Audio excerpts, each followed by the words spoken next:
Welcome into the Browns Report. I'm your host, Matthew Peterson. We got some Browns rumors on today's show, all the way from Stephon Gilmore's release. Jaylon Smith got cut yesterday, and Baker Mayfield is playing with a harness on his left shoulder. Is he playing injured or hurt? But before we get all into that, help us out here. Subscribe to the channel right now. Get us to 2,700 subs. Right now we're at 2,687 last time I checked, which is right before the show. So if you haven't already, subscribe right now. That way you're in the know for everything Browns related. News, rumors, recaps, previews. Do yourself a solid. Subscribe today. That way you are caught up to date on everything Cleveland Browns. All right, guys, we got some Bernie heads here. We're going to talk about some of these rumors, and we're going to scale them. We got a scale of believability from 0 Bernie heads to 4 Bernie heads. 0 being fake news, not in this lifetime, just not happening, flat out. And then 4 Bernie heads, Believeland. Take it to the bank. You can count on it. The boss man here at Chat Sports, James Yoder, said, we are helping Bernie Kosar T-shirt sales, something like that. So we're going to be looking for our royalty checks on those. But first, Browns signing Stephon Gilmore. I'm going to give this one just 1 Bernie head, only because it's the 2019 Defensive Player of the Year. So, of course, there's going to be at least a discussion about bringing him in for a workout. He was cut by the Patriots this morning as we're filming on Wednesday. He's yet to play this season. He's got a quad injury. No one's really sure how serious that quad injury is. It's depending on who you ask, honestly. Some people say that he could play right now, but he was kind of holding out for a bigger contract. Some say he's far from playing, and the Patriots couldn't find any trade partners, so they decided just to cut their losses and kind of get him out of the facility. But the other thing here, the big factor is, what's he going to be looking for in the market? How much are you going to pay him? The cap is always this, this black hole where you look at and you think you know it, but you really don't.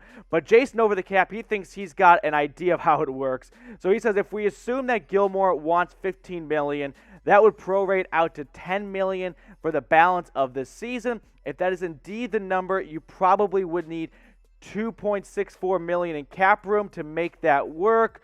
Probably a little less. That is the clean way to, come up with a number. So it's tough to gauge whether or not the Browns are actually very interested in him. I think they're pretty good at the secondary, but they do have the cap space. All right, let me just give you those facts right now. They've got a little over $11 million in cap space, so if they wanted it like their life depended on it, they wanted Gilmore in a Browns jersey, they could shuffle some things around very minimally, honestly, and get him in over there. But I think they're content with their secondary. They need to see improvement, and they got a lot of improvement against the Vikings. Troy Hill, Greedy Williams, John Johnson all had great games after kind of a poor-ish start to the season.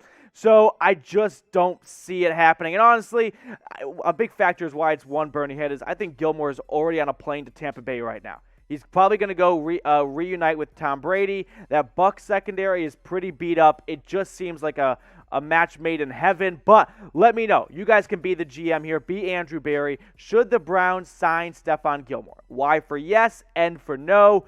I mean, would I like to have Gilmore? Sure. If it costs nothing, then yeah, but I don't think it's going to cost nothing. I think he's going to look for the bag, and I think the Browns are content with where their cornerback depth chart is at this time. Looking to get Greg Newsome back after a calf injury last week, but even without him, Greedy Williams filled in more than fine. I mean, he was great, had an interception in his first start since 2019. So the Browns, I think, are very happy with their secondary at this time. I don't think they're going to do much action to inquire about Gilmore. Maybe just call the agent and see what he's looking for and then go, all right, never mind. But that's where we stand at the moment.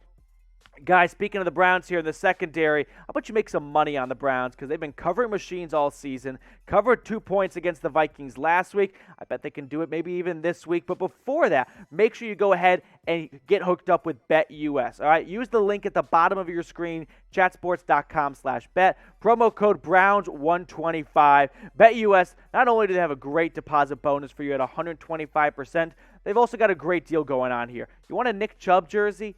Done. Christmas comes in October. You don't have to wait to December to get a jersey. Get it right now. Go to First Energy Stadium in a Nike, Nick Chubb, or even a Baker Mayfield jersey. Don't be the guy in the tailgate with an old Reebok jersey from someone no one has heard of or seen play in decades, all right? Love throwbacks, but also Let's get some new jerseys into the closet. They got to hook up for you. All right, couple of easy steps here. All you got to do, email jersey@chatsports.com. Make sure you use your BetUS account number and a screenshot of your first bet. You got to deposit $100. You're going to get a 125% deposit bonus, and then boom, you are in the know. You've got a jersey coming your way in the mail. Just make sure you hit us up, jersey@chatsports.com, BetUS account number, and a screenshot of your first bet.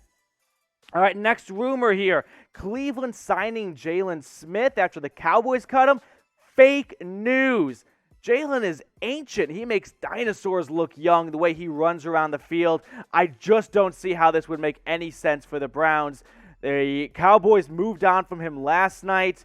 He will probably get some phone calls. All right, I think there's enough teams that have already seen a couple injuries at their linebacker spot to look for some added depth, but I don't think the Browns are one of those teams. One, a couple reasons. Cleveland primarily rocks a nickel formation, a nickel package. They're pretty much only rolling with two linebackers, all right? And they need athletic linebackers. That's the DNA of this defense. They are looking for linebackers that can move sideline to sideline, not Jaylon Smiths of the world that simply haven't done much at all this season. It's not been pretty numbers. You see a lot of zeros because Jaylon Smith, his best days are behind him, all right? 18 tackles on the year. You just kind of feel bad for the guy, mostly because he changed his number from 54 to 9. It cost him six figures to do it, and he only played four games in that jersey. So look at the linebacker room here in Cleveland.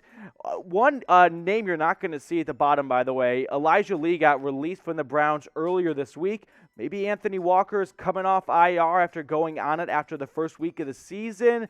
But still, the Browns, like I said, they primarily roll with just two linebackers. Jaylon Smith, he's not the kind of linebacker that can fit this team. Their mantra, what they're trying to do on defense, it's fake news. It's just not going to happen. I would be absolutely blown away to see Jaylon Smith in brown and orange this season. But I do want to let you guys in on the conversation. Should the Browns sign Jaylon Smith? S for sign, P for pass. I am expecting a lot of P's. Unless Jaylon Smith has this secret lifelong dream to be a Cleveland Brown, I just don't see it. I can imagine a whole bunch of other teams that would line up to at least bring him in for a workout, see where he is at. Third Browns rumor. And this one had an element added to it as we started filming. Browns, Baker's shoulder a factor? I'm giving this 3 Bernie heads, all right? It kind of popped in and out in his words against the Texans, and then he played 2 games and was not really all that much. I mean, the Bears game was better, but his defense did a lot of the work, and the run game did a lot of the work, so he didn't need a ton from Baker. But last week against Minnesota, that was not pretty, all right? Here's what Kevin Stefanski had to say about the injury. He was pretty short about it. Whether or not the shoulder is bothering him, he says, I don't think so. I base that on what I see in practice, so I don't think so. So Stefanski, a man of few words right there, not going to give this one much room to breathe. He doesn't want a bunch of media circus revolving around this. But looking at Twitter here, bunch of Browns beat reporters saying that Baker Mayfield acknowledged that he wore a harness to protect his left shoulder. So that's something, because that was not revealed to us before the Vikings game. Could have been before the Bears game, too. So maybe he's played 2 games with the shoulder harness, and we're just hearing about it now. This is getting me a little worrisome, honestly, because I don't know if that Vikings game was just a fluke, just a bad day at the office, or whether or not Baker, who is really tough, not denying that, but he is clearly maybe pushing himself through a bigger shoulder injury that he's letting on. So I want you guys to scale your panic level over this Baker shoulder injury. Scale for me from 1 to 10. Would love to hear where you guys are at. Kind of get the pulse of the Browns fan base in the comments. But here's where I'm at. I'm at a 5 right now, okay? This is not a 1, 2, 3. I'm not going to completely go all the way over to 8, 9, 10 because I've only seen one bad game since that left shoulder got popped in and out, in his words. But I'm not a 5 for sure, and I could probably even be pushed to a 6 or 7. We'll stop at like a 6.5. But regardless, I'm at a 5. But where are you guys at on this one? And while you're at it, while you're commenting, make sure you subscribe right now.